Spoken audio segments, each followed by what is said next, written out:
Bonjour et bienvenue dans ce numéro de Face au Business. Les crypto-monnaies sont des devises numériques, c'est-à-dire 100% électroniques et magnétiques, qui n'ont ni biais ni pièces. Alors, elles sont créées à partir de la technologie informatique appelée blockchain. Quelle est l'origine de ces monnaies? Comment fonctionnent-elles? Comment sont-elles intégrées dans les pays africains et comment l'Afrique peut tirer profit de cette devise numérique pour lutter contre la pauvreté? Nous allons le savoir dans ce numéro de Face au Business. Et pour ce faire, nous avons invité des experts sur notre plateau. Sans plus tarder, nous avons M. Solomon Diallo qui est le DGA de Globumi SA. Soyez le bienvenu. Merci. Sur notre plateau aussi, il se fait accompagner par M. Nounsan Traoré qui est le directeur des affaires corporatives à Globumi SA. Soyez le bienvenu. Merci. Et enfin, sur notre plateau, nous avons M. Rasmani Daboni. Il est membre fondateur de Safe Zone et directeur général de SBCM. Soyez le bienvenu. Merci. Alors, sans plus tarder, vous allez nous présenter vos différentes structures. Qu'est-ce que Globumi, M. Solomon Diallo? Merci de nous recevoir sur ce plateau. Globumi, c'est une abréviation. C'est Global Business Management Institute. D'accord. Pour la première fois enregistré sous la forme SARL. Et en 2018, sont passés sous la forme SA. Et Globumi est une compagnie qui opère sur le marché financier, notamment dans le domaine du Forex. C'est-à-dire ce que nous faisons, c'est et la formation, l'accompagnement et l'investissement, tout simplement. D'accord. Monsieur Traoré, vous pouvez ajouter à la définition de Globumi, quels sont vos différents produits et services? Nos différents produits et services depuis notre lancement, ça a d'abord été de la formation sur ces différents marchés sur lesquels en fait on intervient, dans un but premier d'abord de démystifier un peu l'usage courant de ces marchés-là aux populations. Et ensuite, nous avons lancé différents produits d'investissement et très récemment, on va dire à la mi-2018, nous avons lancé notre première crypto-monnaie qui se nomme Kamakolo. D'accord. Alors, nous allons revenir sur Kamakolo, sa définition et l'inspiration pour avoir choisi ce nom Kamakolo. Monsieur Rasmani Daboni, présentez-nous votre structure. Alors, moi, ma structure, c'est SBCM, dont je suis le directeur général depuis 2018. Mais il faut dire que depuis 2011, je suis membre fondateur de Safe Zone. C'est quoi Safe Zone? Safe Zone, c'est une zone sûre créée par des Américains. Ils sont 15. Et ces 15, c'est des experts dans le domaine de l'Internet. Il faut dire que ces 15-là, le moins âgé à 57 ans, le plus âgé à 92 ans. Et ces 15 ont pris l'Internet, ils l'ont scanné à la loupe. Ils ont vu que l'Internet aujourd'hui a trop de méfaits. L'Internet contient beaucoup de problèmes. Ça fait que ces problèmes ont engendré beaucoup de difficultés dans la vie des gens. Donc, qu'est-ce qu'ils ont décidé? Ils ont décidé tout simplement de créer une zone sécurisée sur Internet dans laquelle ils ont logé plus de 40 sites web qui fonctionnent simultanément et qui répondent aux besoins de l'homme. C'est ainsi que nous avons eu la chance de connaître cette grosse firme, un holding, qui aujourd'hui, leur objectif, c'est d'assainir l'Internet. L'Internet, aujourd'hui, grâce aux méfaits, beaucoup de cadres ne l'utilisent pas. J'ai même rencontré des gens, par exemple, qui me disent qu'ils n'utilisent pas l'Internet, ils n'utilisent pas Facebook.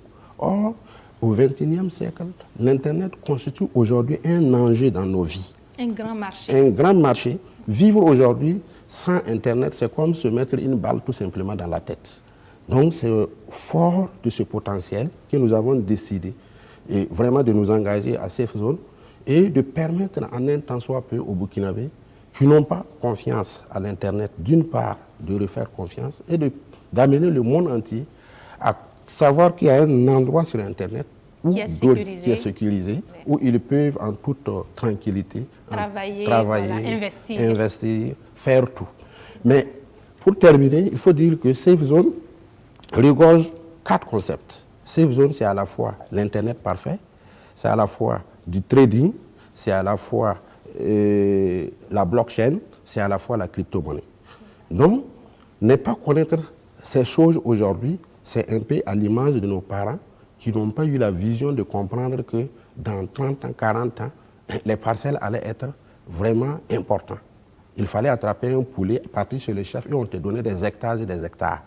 Aujourd'hui, ils nous disent que s'ils avaient compris, ils allaient effectivement... J'allais dire s'approprier ces parcelles-là et les revendre aujourd'hui. Merci. Aujourd'hui, c'est le même enjeu.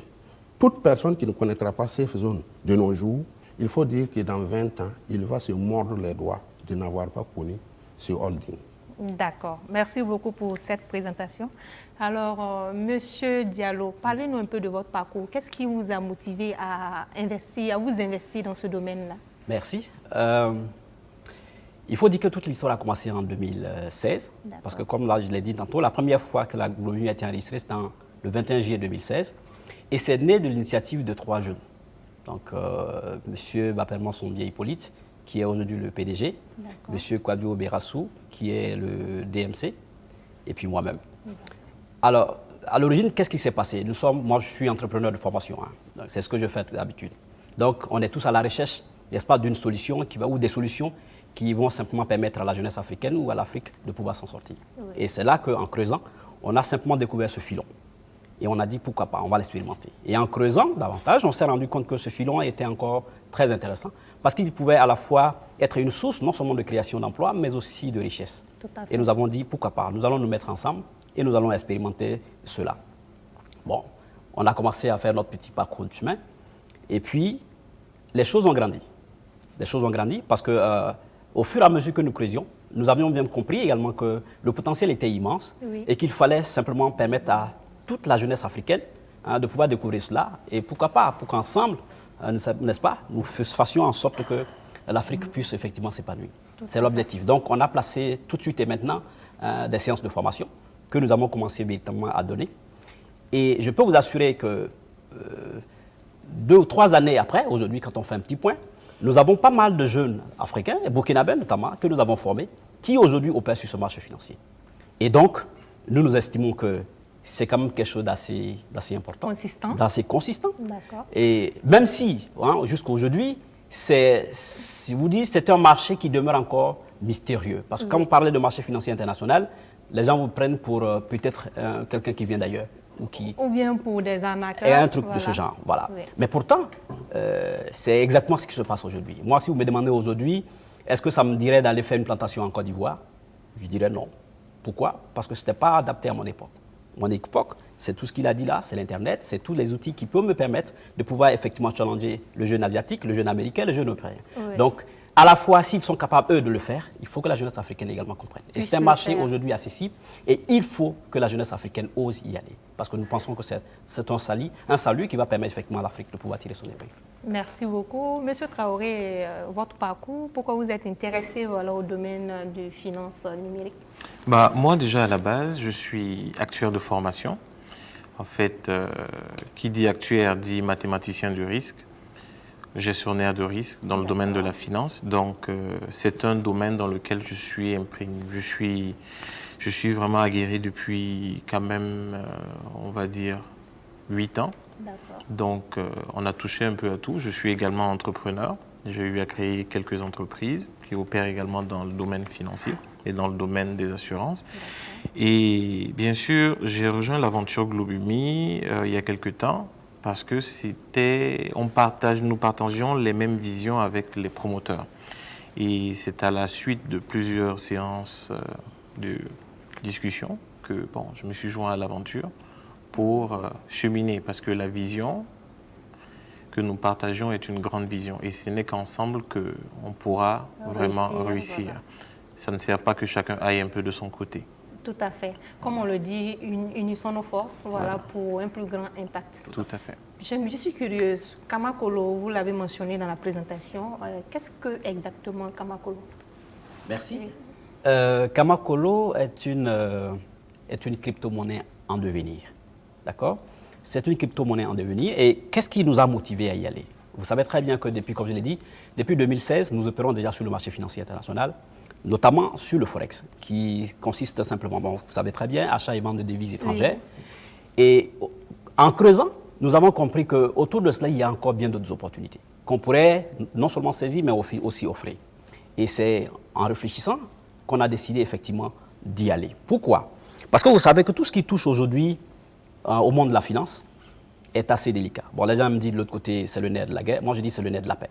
Et il faut faire en sorte que ce soit véritablement une solution pour cela. Et on s'est dit, habituellement, l'Afrique attend toujours. Bon, on s'est toujours arrangé pour que l'Afrique soit dans une position d'attente, toujours, donc de consommatrice. Et pourtant, le génie humain est là, le potentiel est là. Pourquoi ne pas le faire? C'est seulement ce qui nous a motivés. On s'est dit, cette fois-ci, nous allons encore une fois entreprendre. Donc nous allons encore une fois aller creuser et effectivement faire peut-être mieux que ce que les autres disent. C'est vrai que quand on parle aujourd'hui de Kamakolo, Kamakolo c'est quoi? Kama, c'est le nom originaire de l'Afrique, parce que l'Afrique, avant la colonisation, ce n'était pas l'Afrique, c'était Kama.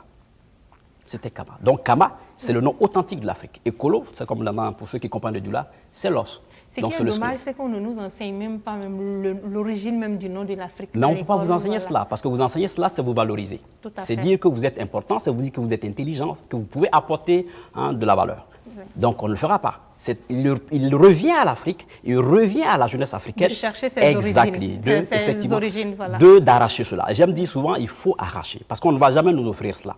Il faut comprendre qu'aujourd'hui, le monde est guidé par des intérêts. Et il faut que la jeunesse africaine comprenne que nous sommes à un tournant assez délicat. Il faut qu'on se lève et il faut qu'on se batte. Bien entendu, un combat d'idées, un combat d'intelligence, un combat d'énergie qui pourront permettre effectivement à l'Afrique de pouvoir se libérer. Donc, nous nous sommes dit, au regard bien entendu de ce que ce marché ou cette opportunité pouvait offrir, on s'est dit non, on ne va pas s'arrêter là. On a regardé à peu près toutes les cryptos qui existaient et on s'est dit, nous allons faire autrement. Je ne vais peut-être pas faire ici toute la genèse des cryptos. La première que vous connaissez, c'est le Bitcoin, qui fait son petit bonhomme de chemin. Et jusqu'ici, on regarde ça à distance. Il n'y a que quelques Africains qui comprennent et qui adhèrent et qui pensent effectivement que c'est la monnaie de là. Mais je vous dis, le monde de la finance est en train d'aller vers la monnaie de l'argent crypté. Donc d'ici quelques années, les biais que vous avez là vont disparaître. Encore une fois, comme je me souviens, encore en 99, quand on parlait des premiers téléphones, on nous disait de ne pas approcher pendant longtemps à l'oreille parce que ça va se faire éclater combien de neurones et tout ça. Mais aujourd'hui, on utilise les téléphones sans se poser des questions. Pourquoi? Parce qu'on y a travaillé suffisamment pour réduire ces risques de sorte à ce que ce soit plus facile à utiliser. Donc pour la crypto-monnaie, c'est ce que nous avons vu. Au lieu effectivement de s'aligner déjà à ce que les gens ont fait et qui comportent pour nous des insuffisances, nous allons effectivement initier et faire à la dimension africaine, tout simplement. C'est vrai, quand je dis dimension africaine, ce n'est pas forcément une cuisine, parce qu'on ne va pas prendre des outils à l'africain pour le faire, mais c'est des outils que nous utilisons tous, que nous partageons, que le monde partage. Mais nous allons l'adapter à notre contexte, à notre réalité, de sorte à ce que ce soit quelque chose de propre au moins à l'Afrique, tout simplement. Donc d'où le nom de Kamakolo. Et je vous assure, depuis sa création, depuis son lancement le 1er août dernier, à aujourd'hui, si vous regardez la courbe, c'est en train de monter. Pourquoi? Parce que la force de Kamakolo est lié à deux aspects. Le premier aspect, c'est que nous sommes assez outillés pour lever des fonds sur le marché financier. Ça, il n'y a rien à faire. Nous l'avons fait, nous avons fait former des gens aujourd'hui qui en témoignent. Ce n'est pas Globumi, c'est des gens qui peuvent vous le donner. Deuxième aspect, c'est que nous avons des gens qui nous supportent depuis longtemps, qui ont cru à cette vision et qui disent on est avec vous. Donc, des investisseurs, on m'a dit partenaires, qui sont avec nous, qui nous soutiennent et qui viennent aujourd'hui faire en sorte que Kamakolo devienne quelque chose d'assez solide. Et nous sommes en train de dire, on est à un départ. On a dit 18 mois pour la phase ICO, mais on est en train de partir et c'est en train de faire son bonhomme de chemin. Il reste combien de mois pour atteindre les 18 mois? Normalement, on ira jusqu'en janvier 2020. Donc, on est encore peut-être à mi-chemin. Okay, il reste encore beaucoup parce que je pense qu'il y a encore près de 200% à apprendre. Donc, c'est encore intéressant sur la moyenne prévue. Donc, c'est véritablement quelque chose de, j'allais dire, vraiment d'intéressant. Et on souhaiterait que les Burkinabés comprennent ça. Alors, M. Daboné, parlez-nous un peu de vos débuts dans les monnaies numériques. Ok, il faut dire qu'avant que je n'arrive aux monnaies numériques, je fus d'abord directeur commercial, ou du moins responsable commercial de 2 grosses boîtes au Burkina Faso. J'étais à Genedis Burkina, que beaucoup connaissent, que beaucoup aussi ne connaissent pas. Et j'ai fini mon parcours à Sodigaz. Mais il faut dire que durant mon parcours, j'ai eu la chance en 2011 de côtoyer un expert béninois qui opérait déjà dans le domaine de l'Internet. Et c'est à travers cet expert-là que j'ai eu la chance de découvrir SafeZone. Et depuis que j'ai découvert SafeZone en 2011, il y a quelque chose qui s'est produit en moi. Je me suis dit, mais attends, qu'est-ce qui se fait que les gens s'intéressent aussi tant à l'Internet? Et cette curiosité m'a poussé à découvrir qu'en réalité, ils n'avaient pas tort. Parce que les fondateurs de SafeZone ont dit, il y a 8 valeurs fondamentales. Si qu'un service sur Internet doit remplir. Si ce service-là ne remplit pas ces 8 valeurs fondamentales, il ne mérite pas que nous perdons notre temps là-dessus. Et ces 8 valeurs fondamentales, c'est lesquelles?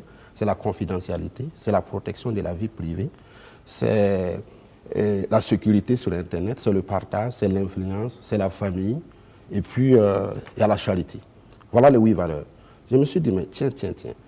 À travers ça, ils m'ont accroché. Mais en essayant d'aller un peu plus loin avec eux, ils sont allés me faire découvrir qu'en réalité, les services que nous utilisons, c'est grâce à notre usage que ces services-là gagnent de l'argent. Tout à fait. Et quand vous observez, Facebook, comme tout le monde Facebook, connaît, Google, voilà, ce sont nos données qui enrichissent Merci. Facebook. Maintenant, ce sont nos données. Ils s'enrichissent à travers nos données privées, à travers nos noms, prénoms que nous leur fournissons. Mais en retour, ils ne nous donnent rien. Tout à fait. J'ai dit, mais ça, c'est quoi ça encore? Donc, ça a attisé ma curiosité et ça m'a poussé beaucoup plus à m'intéresser. Et c'est ainsi qu'ils m'ont fait découvrir qu'en réalité, ils ne devraient pas se comporter cela. Ils devraient plutôt mettre un système pour permettre à l'utilisateur de l'Internet d'avoir au moins quelque chose. De tirer profit aussi. De tirer profit. Ça veut dire que si ils gagnent 5 000 francs, normalement que les 1 000 francs au moins reviennent à l'utilisateur. Chose qui n'est pas faite. Donc, à force de rester là-bas et de satisfaire ma curiosité, j'ai compris les enjeux. Et ils sont allés même jusqu'à dire qu'en réalité, Savezone devrait, et Facebook du moins, devrait payer les impôts dans nos pays. Et Facebook, s'il allait payer les impôts au Burkina ici, imaginez-vous un seul instant, il y a combien d'utilisateurs de Facebook au Burkina? Des milliers et des milliers. Et des voilà. milliers. Or, si chaque utilisateur, ne serait-ce que chaque journée, apportait 5 000 francs à Facebook, vous pouvez calculer rapidement ce que Facebook engrange en termes de mois. Or, il suffit seulement de monter un petit kiosque au bord du goudron et le lendemain, la patente est devant ta porte. Pourtant, ici, les gens n'en font pas un problème. Tout le monde utilise Facebook, mais ils ne voient pas ce détail-là. Ça, c'est le premier aspect. Le deuxième aspect, il se trouve que Facebook ne crée pas des emplois dans nos pays. Il aurait dû, par exemple, créer une administration dans tous les pays où il y a un représentant et des ambassadeurs dans tous les pays pour permettre au moins à ces citoyens-là d'avoir de l'emploi dans leurs pays respectifs. Ça n'a pas été fait. Et aujourd'hui, si vous suivez l'actualité, vous allez comprendre un peu qu'effectivement, cela est devenu un problème mondial. Si bien que l'Union européenne est en train de réfléchir sur comment ils vont taxer les géants du net, qu'on appelle la GAFA. Oui. GAFA veut dire Google, Apple, Facebook, Amazon. Et la France déjà commence sa première taxe en fin janvier, ça veut dire aujourd'hui même. Donc c'est pour vous dire qu'il y a un enjeu effectivement au niveau de l'Internet. Donc le fait qu'ils m'ont fait rester dans l'espace et qu'ils m'ont fait comprendre tous ces enjeux, ils ont dit maintenant que Facebook va prendre le contre-pied parfait de tous ces géants du net et qu'ils ont qualifié de poubelle de l'Internet. Maintenant, Facebook va faire carrément le contraire. Ça veut dire que Facebook aura une administration dans tous les pays. Oui. Facebook et Savezone est allé loin même pour dire qu'ils vont récompenser les utilisateurs en fonction du temps et en fonction des activités qu'ils mènent sur la plateforme. Donc voilà. Pour ça, j'ai vu le potentiel et ça m'a vraiment... il y a quelque chose qui m'a pris comme vraiment une passion. Oui. Et les Américains disent que lorsque tu fais un travail, que ce travail n'est pas passionnant, il faut l'abandonner. Et c'est ça tout simplement qui m'a amené du coup à m'intéresser. Et depuis 2011 jusqu'à maintenant, j'ai pu entraîner avec moi plus de 3000 Burkinabés. Et il y a des institutions entières que j'ai pu embarquer dans Savezone. Et maintenant, à partir de 2014, il y a quelque chose encore de grand qui s'est passé. Ils disent que de la même façon, ils ont scanné Internet et qu'ils ont créé Savezone, qui va être l'Internet parfait pour l'humanité de demain. Également, dans le domaine de la blockchain et dans le domaine de la crypto-monnaie, comprenez qu'il y a un grand enjeu. Il y a beaucoup de gens qui se tapent des milliards de dollars dans ce domaine-là. Mais malheureusement, là encore, il y a beaucoup de scandales. Il se trouve que toutes les crypto-monnaies que vous voyez, en majorité fonctionnent avec une clé privée, ou publique. Mais il se trouve que dès que tu perds tes crypto-monnaies, tu es responsable, ça veut dire la plateforme ne te récompense pas. Et il se trouve qu'au regard de ces scandales-là, Savezone, qui est déjà dans ce milieu, a décidé de créer sa propre monnaie et a lancé à travers sa plateforme qu'il voulait plus de 6 millions de cofondateurs pour la création de leur monnaie. Et c'est ainsi que moi qui dormais déjà là-bas, j'ai compris, je me suis engagé. Et aujourd'hui, je suis devenu cofondateur également. Bien que je sois membre fondateur de SafeZone, je suis devenu également cofondateur de la monnaie Rainbow Currency, qui est la seule crypto-monnaie qui fonctionne dans le monde comme une monnaie réelle. Parce que là aussi, il y a beaucoup à dire, mais il faut retenir tout simplement que les cryptos... Et pourquoi vous dites que c'est comme une monnaie réelle? C'est lié aux impôts? Il faut dire que toutes les monnaies aujourd'hui ne subissent aucun contrôle étatique.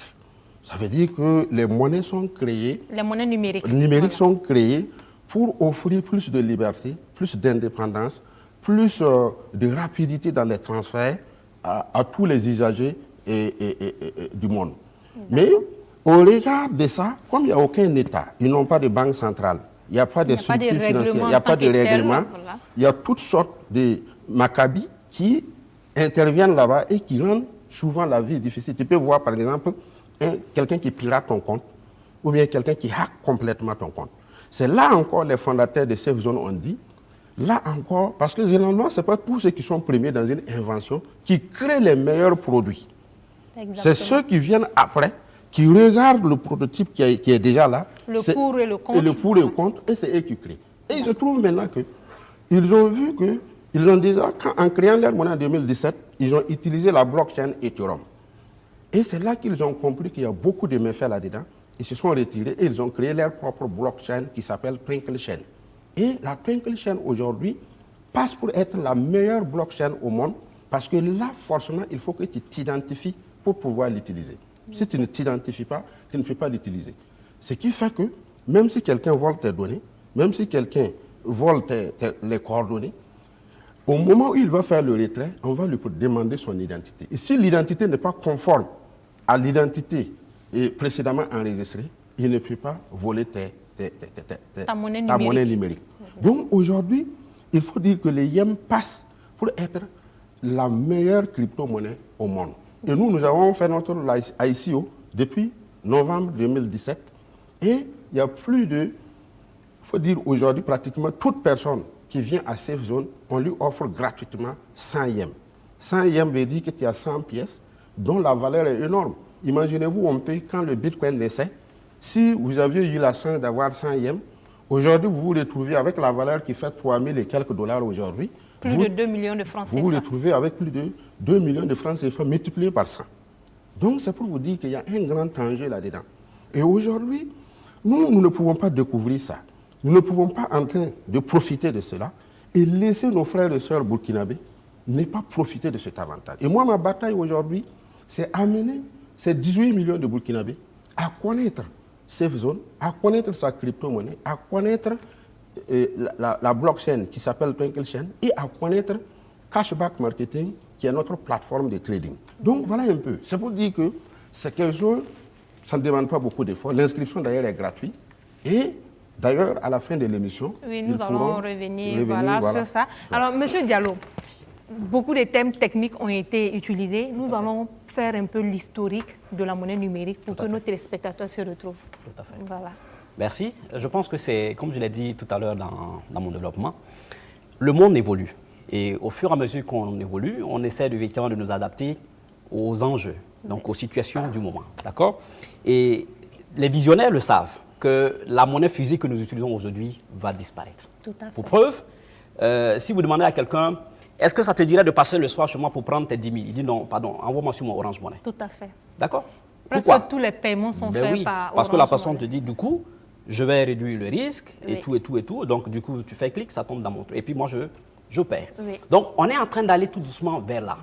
Mais comme je l'ai dit, il ne faut pas seulement aller dans le sens de la masse. Il ne faut pas juste aller. Il faut quand même se poser des questions et de voir comment est-ce que tout ceci peut être profitable. Ouais, peut-être un ensemble. Et c'est juste ça. Donc, du coup, on sait que le monde de la finance regorge pas mal d'équations. C'est des choses que nous n'allons pas dire ici. Mais il faut travailler à résoudre ces équations-là. Et on pense, ceux qui effectivement sont à la base et qui mènent ces réflexions, ont effectivement, te le disent avec assez de certitude, que la crypto-monnaie est véritablement la monnaie du futur. Alors, ses origines. La crypto-monnaie, pour la première fois, quand le monde en a entendu parler, c'était en 2009, et c'est toujours le Bitcoin. Aujourd'hui, quand vous parlez de cette crypto-monnaie, c'est vrai, 2009 à aujourd'hui, bon, Bitcoin a fait vraiment son parcours. Et aujourd'hui, vous avez, Bitcoin a atteint un niveau où ce n'est plus ces questions de comment on l'utilise, qu'est-ce que ça fait, qu'est-ce que ça apporte. On n'est plus peut-être à ce stade-là. Parce qu'on est en train de se comprendre que le Bitcoin est en train véritablement de se substituer à de l'argent, aux monnaies que nous utilisons. Est-ce qu'on peut dire que le Bitcoin a atteint son seuil de rentabilité? La courbe descend ou elle monte toujours? Non, mais la courbe peut à la fois descendre et puis monter. C'est ça la monnaie numérique. C'est ça en fait. Parce qu'en fait, je vous fais simplement une différence. Quand vous prenez Orange Money est une monnaie numérique, d'accord, qui ne change pas de valeur. Si je vous envoie 10 000 francs sur votre compte Orange Money, elle est stable. Ça reste 10 000, oui. D'accord? Mais si c'est une monnaie cryptée que je vous envoie, elle peut changer parce que les valeurs sur lesquelles cette monnaie se repose ne sont pas, ce n'est pas des constantes qui restent, oui. C'est des choses qui changent. C'est comme le dollar qui monte, qui descend. Voilà. Et c'est aussi lié à un certain nombre d'activités qui sont menées. Je vous ai dit, par exemple, pour le cas de Kamakolo, c'est non seulement lié à notre capacité de lever de fonds sur le marché financier, oui. Mais aussi à toutes ces personnes qui font confiance et qui adhèrent. Donc, plus on est open pour lever des fonds sur le marché, plus la cagnotte est importante, plus la courbe prend de la valeur, plus des gens adhèrent, plus ça prend. Donc, du coup, c'est cela qu'il faut comprendre. Oui. Et donc, du coup, on s'est rendu compte que c'est d'abord un moyen qui peut permettre effectivement de fructifier rapidement ce qu'on a. Parce que quand vous déposez votre argent, c'est-à-dire que vous investissez dans la crypto-monnaie, vous avez de fortes chances effectivement de passer de 5 francs à 10 francs. Parce qu'effectivement, si des gens comprennent l'importance, comme dit le frère ici, si les gens comprennent l'importance de la crypto, ils vont vous suivre. Parce qu'ils vont se rendre compte que c'est un moyen de fructification. D'accord? Deuxièmement, c'est un moyen également qui permet de sécuriser l'argent qu'on a. Bon, on ne le dit pas très assez, mais c'est vers là qu'on est en train de partir. Parce que tout de suite, comme je l'ai dit, il y a des questions qu'on ne va pas... Oui. Mais ce serait plus simple pour vous d'avoir 10 000 francs dans votre téléphone portable et vous balader avec. Oui, c'est plus sécurisant. C'est plus sécurisant. Oui. Même si quelqu'un prend votre téléphone portable, tant qu'il n'a pas le code, votre code Orange Money, il ne peut rien faire avec. Tout à fait. Bon, il n'a qu'à détruire votre puce. Il y a cette possibilité même de contacter l'agence pour qu'on bloque Donc, ton il y a tout un moyen autour pour sécuriser ce que vous avez. Et le monde est en train d'aller vers là. Donc, non seulement vous pouvez sécuriser votre argent, mais vous pouvez également augmenter votre mise. C'est ça qui fait la chose. Et donc, au regard de tout ce potentiel, on ne peut pas rester en marge. Et ça fait que autour, bien sûr, des intelligences naissent, donc des idées naissent. Oui. Et des gens créent parallèlement aussi d'autres monnaies. Tout à fait. Voilà. Mais comme je l'ai dit, il faut peut-être regarder toutes ces monnaies-là et puis savoir comment elles fonctionnent. En réalité, c'est un peu ça. Mais aujourd'hui, on est à environ combien de monnaies numériques? Est-ce que ça atteint 100? Est-ce que... Aujourd'hui, il y a plus de 2000 monnaies numériques dans le monde. Et toutes ces monnaies fonctionnent? Toutes ces monnaies fonctionnent. Maintenant, là où il faut faire attention, ce n'est pas toutes ces monnaies qui ont de l'avenir, justement. Si vous voyez un peu, nous sommes montés au créneau pour vraiment amener les gens à regarder clair là-dedans. Ce n'est pas toutes ces monnaies qui ont de l'avenir. Mais c'est une chose normale. Vous savez, aujourd'hui, quand vous êtes dans un domaine qui marche, il y a beaucoup de gens qui se lancent là-dedans. Vous et moi, nous pouvons créer une crypto-monnaie. Mais maintenant, il ne suffit pas de la créer. Il y a un autre travail qu'il y a derrière. Comment faire pour que les boutiques, les magasins, les populations acceptent la monnaie et qu'ils puissent l'utiliser dans leur quotidien. C'est là où il y a le grand danger. Or, quand vous prenez, par exemple, le YEM aujourd'hui, le YEM est dans 157 pays au monde. Le YEM est déjà utilisé en Allemagne comme monnaie et à la place de l'euro. Okay. Qu'est-ce qu'on peut acheter concrètement avec le YEM? On peut acheter n'importe quel bien, n'importe quel... Même au Bénin à côté, les Béninois l'utilisent déjà pour payer des motos. En Côte d'Ivoire, les Ivoiriens l'utilisent déjà pour payer des biens, des portables. Il suffit d'avoir l'information. Parce qu'aujourd'hui, c'est parce que les gens n'ont pas l'information. Et même quand ils ont l'information, ils ont cette paresse-là de faire des recherches. Quand tu fais des recherches, tout est clair. Donc, comme vous parlez de la Genèse, je ne vous retire pas la parole. Oui. Mon tour viendra. Mais comme elle a posé la question pour savoir... Ne vous en faites pas, voilà. C'est un débat causerie. Voilà, okay. On échange pour éclairer Sinon, les téléspectateurs. Par rapport à la Genèse, j'avais quelque chose à ajouter. D'accord. Je ne sais pas si je peux continuer. Oui, oui. Il faut savoir que la monnaie numérique est née dans les années 90 grâce à l'œuvre des amoureux de l'Internet qu'on appelle cyberpunk. On les appelle comme ça aux États-Unis, des cyberpunk. C'est les cyberpunks là qui ont eu cette idée-là de créer la première cryptographie pour donner plus de liberté, plus d'indépendance. Vous savez, les Européens, les Occidentaux, ils aiment la liberté, jusqu'à la liberté même est devenue une religion chez eux. Il se trouve que ces cyberpunks-là, ils ont eu cette idée d'abord de créer la première cryptographie. Et celui-là qui a vraiment porté le projet s'appelle David Soum. Et ce dernier-là a créé d'abord ce projet, un projet autour de DigiCash. Mais malheureusement pour lui, il a porté l'information auprès des institutions et auprès des gouvernants. Donc ils ont étouffé l'œuf avant que ça ne voyait le jour. Voilà. Mais maintenant, une monnaie naît forcément, généralement, autour des crises. Donc c'est ce qui a amené maintenant, suite à la crise de 2008 aux États-Unis et en Espagne, qu'est-ce qui s'est passé? Il se trouve que cette bulle, cette crise qui a été créée par les banques, il y a un développeur, un programmeur professionnel, un pirate expert qui a eu l'idée maintenant de créer, il s'appelle Satoshi Nakamoto. Personne ne connaît sa vraie identité. C'est l'identité virtuelle qui est là. L'identité virtuelle. D'accord. Satoshi Nakamoto. En 2008, il a eu l'idée maintenant de créer la première crypto-monnaie qui s'appelle le Bitcoin, qu'il a logé maintenant dans une chaîne de blocs qu'on appelle blockchain. Et la blockchain maintenant devient une portefeuille numérique à partir de laquelle vous pouvez faire n'importe quelle opération dans le monde. Et aujourd'hui, qu'est-ce qui a amené justement cette grande révolution, cette invention à s'imposer? Parce que les investisseurs, qu'on appelle couramment les lobbies de ce monde, ont eu confiance en ça. Ils ont mis beaucoup de milliards là-dedans. Et c'est ainsi que, du coup, il y a eu de l'engouement autour de la crypto-monnaie. Et il y a plus de 2000. Mais maintenant, là où le bas blesse maintenant, il se trouve que le Bitcoin, 57% de la crypto-monnaie est détenue par 4% de personnes dans le monde. Ça fait que le jour où ces derniers décident de vendre ou bien de se débarrasser, la cour chute. C'est ainsi que le Bitcoin est passé de 20 000 $ en 2017 pour passer aujourd'hui à 3 000 $. Mais même avec ça... C'est une grande chute. C'est une grande chute. Et même avec ça, les Burkinabés ne payent pas s'en acquérir.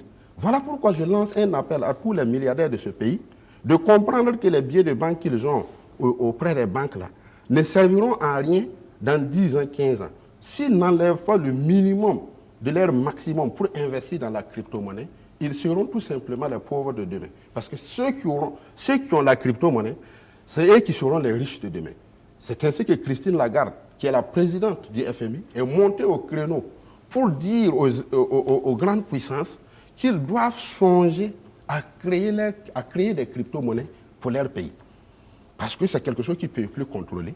D'ailleurs, le G20, ils ont fait plusieurs réunions et finalement, la formule qu'ils ont trouvée, c'est essayer de réguler, c'est essayer de mettre des taxes. Parce que pour arrêter la crypto-monnaie, il faut arrêter l'Internet. Or, on ne peut pas arrêter l'Internet. Oui. Donc, voilà l'enjeu qu'il y a dedans. Et aujourd'hui, nous, en tout cas, nous sommes en train de savourer notre succès. Et nous invitons également tous les Burkinabés et le slogan que moi je lance, d'ailleurs, habituellement pour tous ceux qui me connaissent, chaque Burkinabé un père-nom. Chaque Burkinabé. Qu'est-ce qu'un père-nom? Un père-nom, c'est un numéro personnel qui te permet d'avoir accès à ta blockchain, à ton portefeuille numérique dans notre Safe Zone. Puisque Safe Zone, c'est une communauté ultra sécurisée. Et tant que tu n'as pas un père-nom, tu ne peux pas y accéder. Et le père-nom est gratuit. D'accord, nous allons continuer avec M. Traoré. Alors, Kamakolo, est-ce que ça existe seulement au Burkina Faso ou bien dans d'autres pays d'Afrique? En fait, comme M. Solomon Tello l'a dit, en fait, d'abord même le projet Globumi est un projet qu'on veut africain, avant toute chose, et donc un projet qui ne s'arrête pas juste aux frontières du Burkina. Donc il est tout à fait évident que l'ensemble de toutes nos initiatives, que ce soit cette crypto-monnaie-là, que ce soit nos formations, que ce soit nos autres produits d'investissement financier, soient aussi proposés à d'autres Africains ou à d'autres communautés qui sont même en dehors du Burkina. Donc à Makolo, lors du lancement, il y a des investisseurs qui nous faisaient déjà confiance au niveau de nos produits Kamaforex, qui ont investi massivement pour accompagner cette monnaie-là parce qu'ils y croient. Oui. Il y a également une chose que je voulais rappeler, qui n'a peut-être pas été soulignée par le DGA. Kamakolo est la seule, je dirais, unique monnaie africaine, je ne dirais pas mondiale, mais africaine, parce qu'il y a plus de 2000 monnaies. Il faudrait passer tout le monde en revue, mais africaine à garantir une croissance de valeur pendant sa phase de maturation.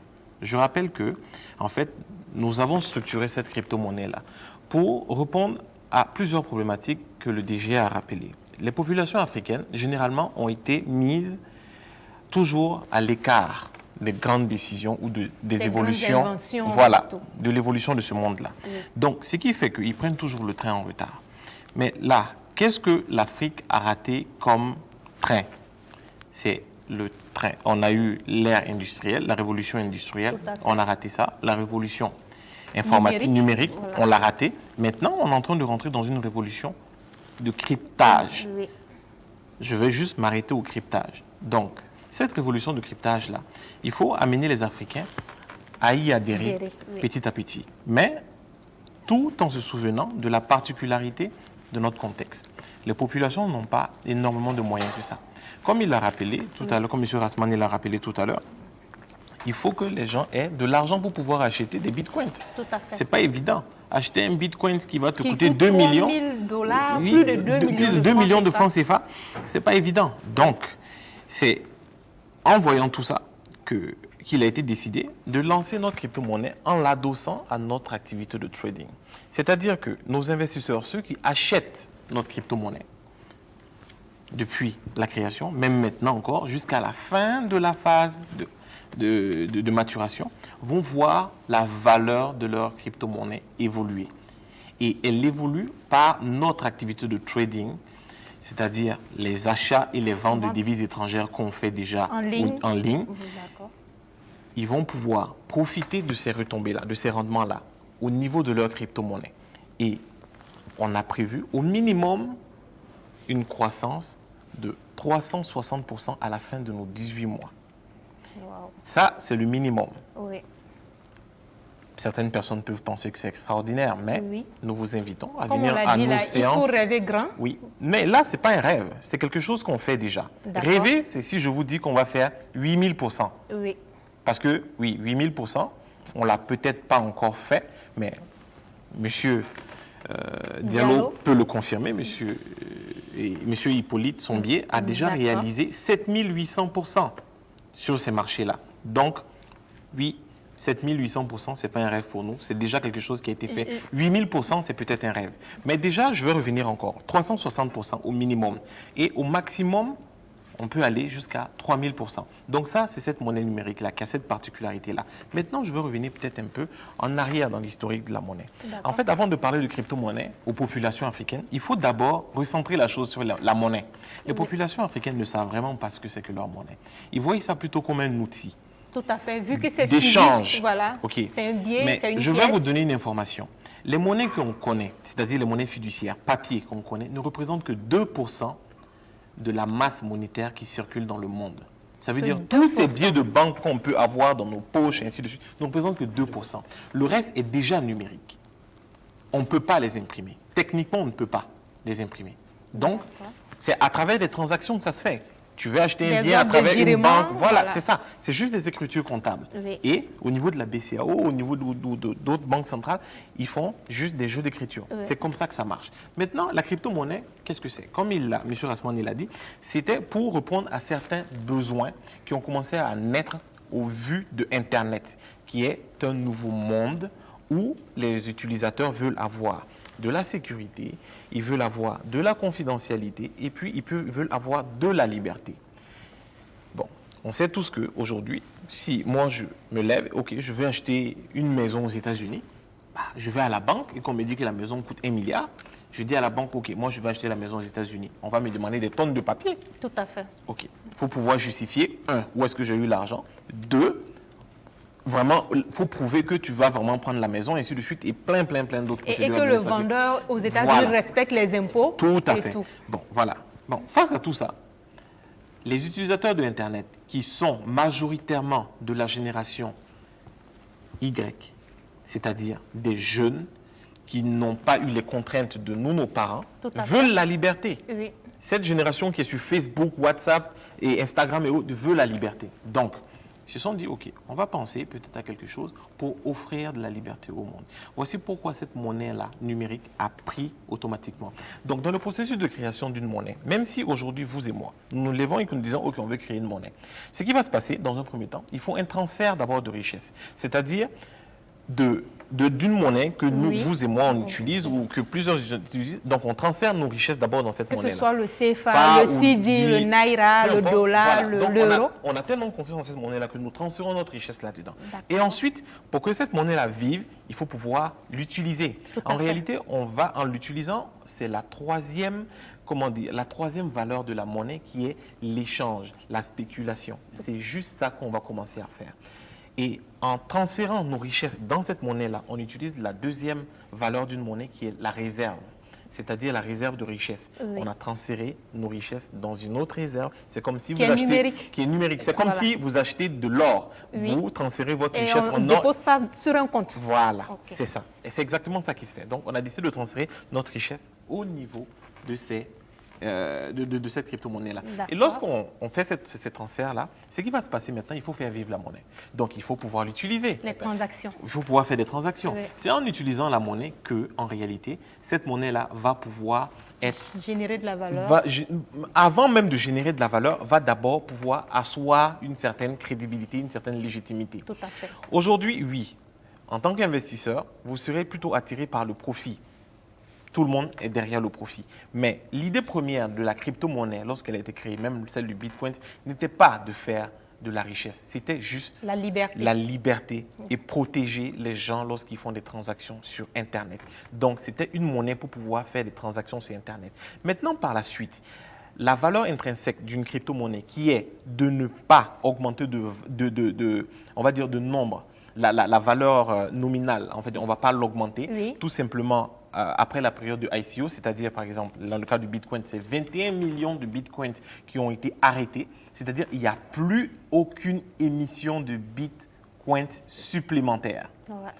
Et ce n'est pas ces 21 millions de Bitcoins-là qui ont été vendus. Non, Non. il y a un certain nombre qui a été vendu. Et le l'autre reste est sous forme de stock. Voilà, est sous forme de stock. Et on va maintenant rentrer dans un autre processus. On appelle ça du minage, Oui. en fait. Donc, il y a des mineurs qui vont miner pour pouvoir aller chercher ces valeurs-là petit à petit.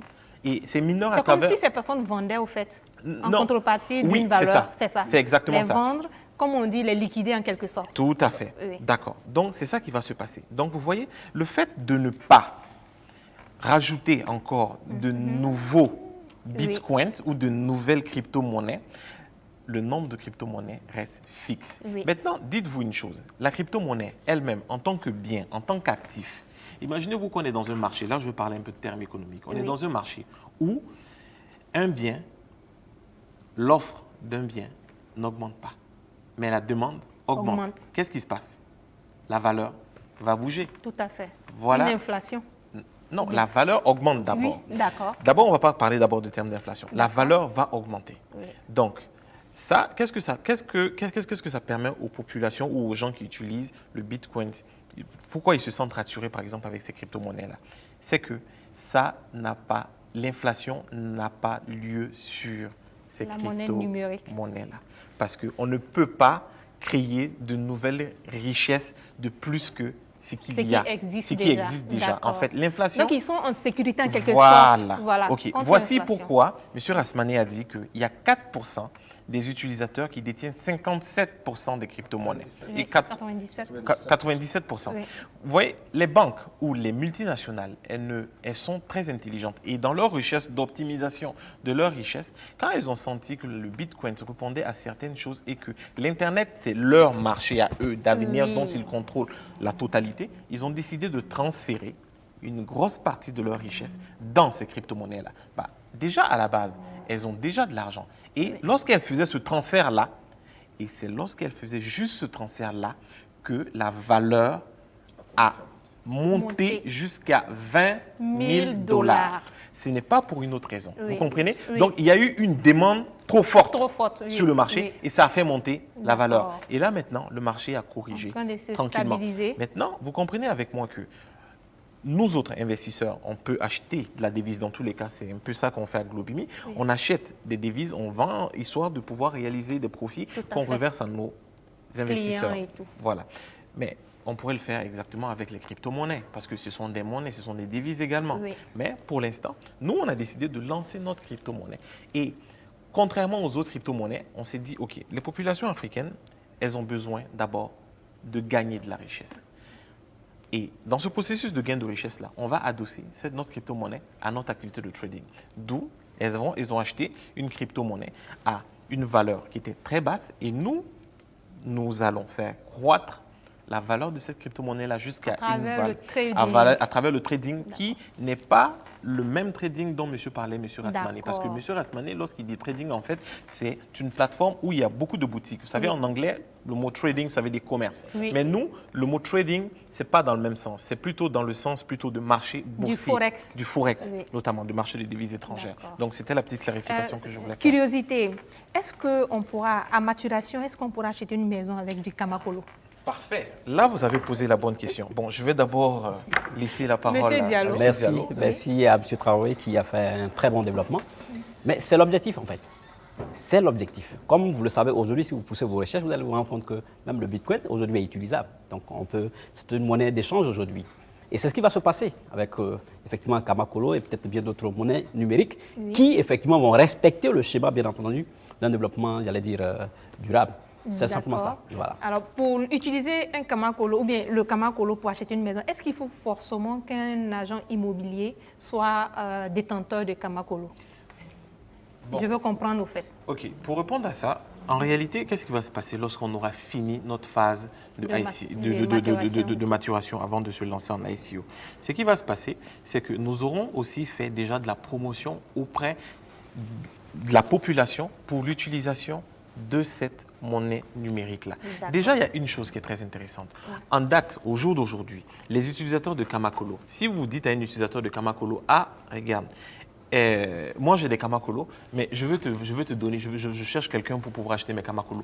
Tous les utilisateurs de Kamakolo vous diront, venez s'il vous plaît, tenez l'argent, transférez-moi au Kamakolo. Parce que je sais qu'à terme, je vais gagner plus. Parce que là, présentement, nous sommes quasiment à 142 ou 143% en date d'aujourd'hui. Mais à terme, c'est 360% minimum. Ça veut dire que 360% peut-être, je n'ai pas donné notre précision, mais c'est 60% de rendement. On n'a pas encore parlé de votre capital initial. Oui. Si on rajoute le capital initial dedans, ça fait 460%. Donc, est-ce que vous vous imaginez que si vous avez investi 1 million, à terme, c'est 4 600 000 francs que vous allez recevoir. Mais au jour d'aujourd'hui, vous vous dites, ah, j'ai besoin d'argent, j'aimerais vendre tous mes Kamakolo à quelqu'un d'autre. La personne va dire, OK, s'il te plaît, viens, je t'achète ça à 1 million. Oui. Est-ce que vous serez d'accord à ça? Non. OK, parce que tout simplement, nous, en tant qu'entreprise, nous avons garanti la valeur de notre monnaie à la fin de la période de maturation. Et une fois la période de maturation terminée, en ce moment, nous aurons fait le travail nécessaire pour que cette monnaie-là rentre dans les us et usages des populations. Tout à fait. Et il n'est pas exclu qu'il y ait d'autres moteurs de création de richesse derrière cette monnaie-là parce qu'on la veut africaine. Et il faut accompagner l'Afrique vers cette transition-là. Merci beaucoup, M. Traoré. Comme le temps passe vite, nous sommes déjà à la fin de cette émission. Voilà. M. Dabonné, vous allez donner votre dernière intervention. Voilà. OK. Vraiment, le temps a été bref, mais j'aimerais signifier quelque chose par rapport à votre question. Oui. Vous avez demandé à savoir est-ce qu'on peut utiliser les crypto-monnaies au Burkina pour acheter une maison.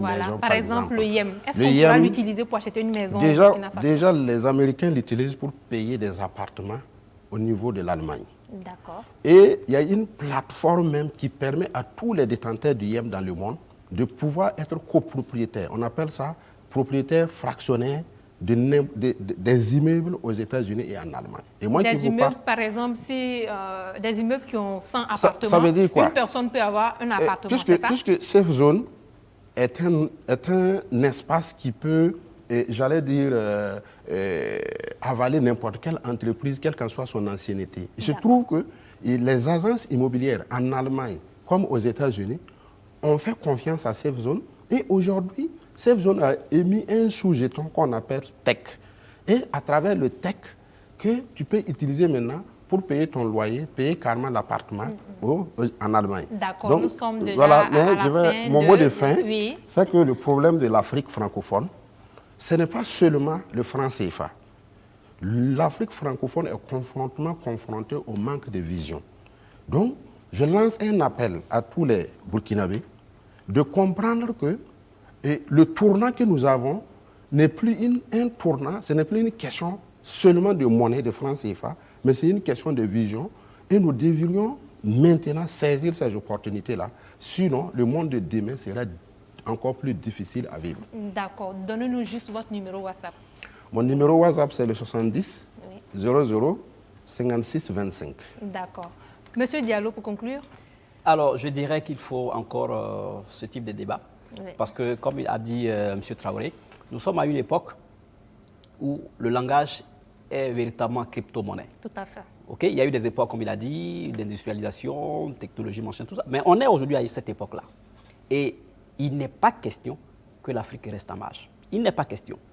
Parce que la technologie qui est utilisée partout ailleurs pour permettre cela, nous pouvons l'acquérir, nous pouvons également développer, nous pouvons même faire mieux que cela.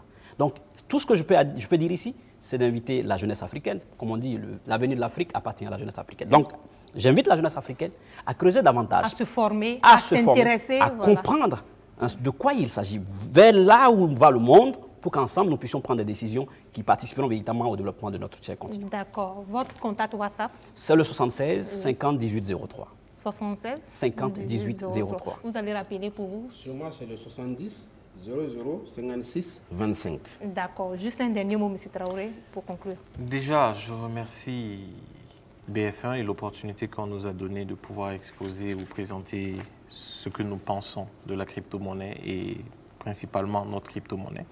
Et j'invite tous les Burkinabés, tous les Africains, tous ceux qui pourront entendre parler de Globumi, Kamaforex ou Kamakolo, à s'y intéresser. Vous pouvez nous contacter, vous pouvez aller sur notre site web et surtout, ne ratez pas le tournant de l'ère de la crypto-monnaie. Merci beaucoup à vous pour votre disponibilité. Merci à M. Rasmane Daboune, merci à M. Solomon Diallo, merci à M. Nonsan Traoré. Merci à vous, chers téléspectateurs. Merci à toute l'équipe, à sa tête, M. Dieudonné. Merci à Faso Chic pour cette belle tenue. Faso Chic se trouve à la Padoue, non loin de la pharmacie Koura. Et à très bientôt pour un autre numéro sur BF1 Télévision. Et d'ici là, portez-vous bien.